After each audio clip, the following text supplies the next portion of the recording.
Dear students, in this module, we'll be continuing with our ongoing chapter, Chapter 3, Human Reproduction. In this lecture module, we'll be discussing the female reproductive system in detail. The female reproductive system comprises of the primary and the secondary sex organ.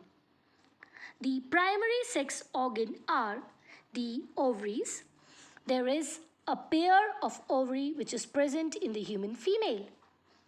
Accessory ducts, referred to as the fallopian tube, the uterus and the opening, that is the vagina.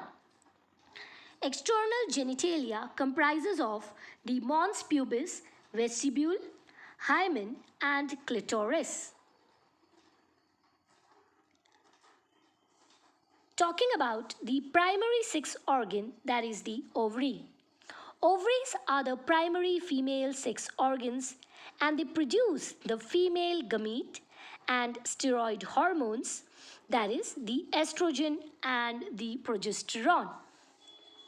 Each ovary is about 2 to 4 centimeter in length and it remains attached to the abdominal wall with the help of ligaments, as can be seen over here.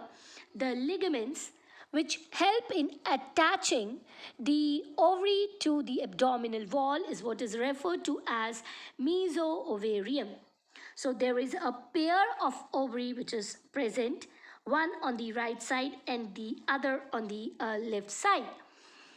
The ovary is made up of the cuboidal epithelium or the cubical germinal epithelium.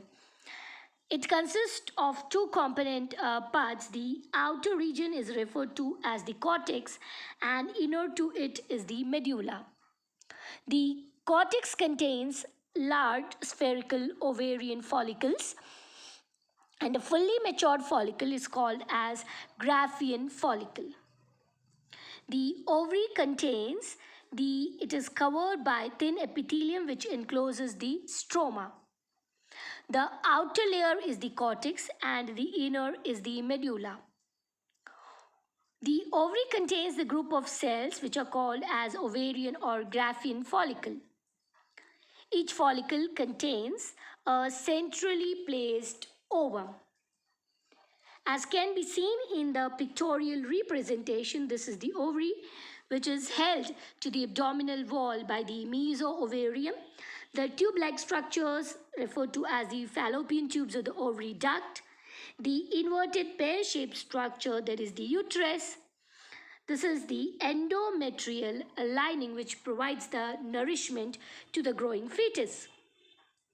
We can see the process of oogenesis where the primary follicle, it grows to form the mature follicles. There's a cavity which is present which is referred to as the antrum and there's also presence of follicular fluid. The ovulation, that means the release of the egg, takes place and we can see the presence of empty follicle which then forms the corpus luteum because of the secretion of progesterone, and then the corpus luteum, it regresses.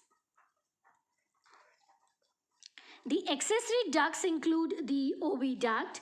There are two present on either side. The uterus and the opening, that is what is referred to as the vagina.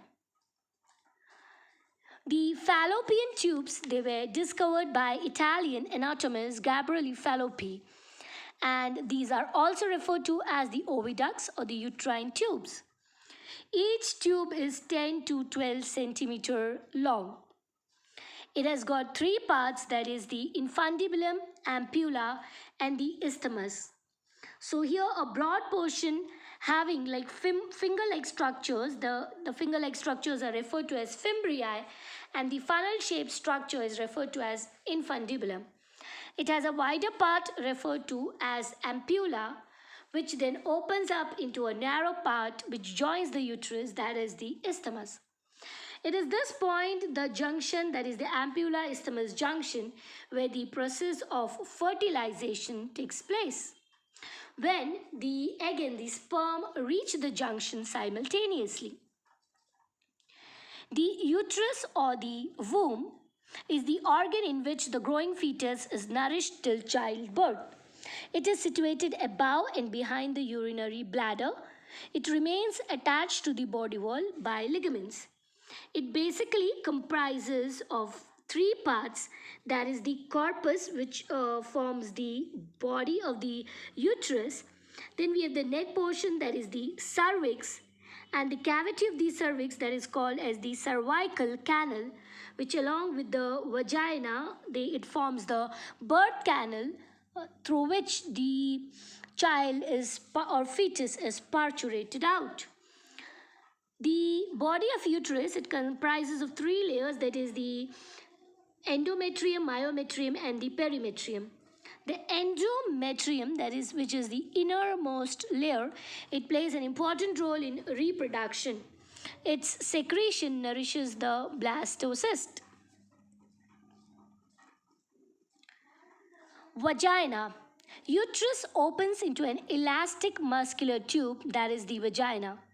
It has an outer covering of the areolar tissue. It has a middle layer of smooth muscles and inner layer of stratified squamous epithelium. During the reproductive life, the vagina contains Lactobacillus acidophilus, that's a bacteria which produces lactic acid from glycogen that helps to maintain the vaginal pH between 4.9 to 3.5. The acidity in the vagina inhibits the growth of most of the microbes that may enter the vagina.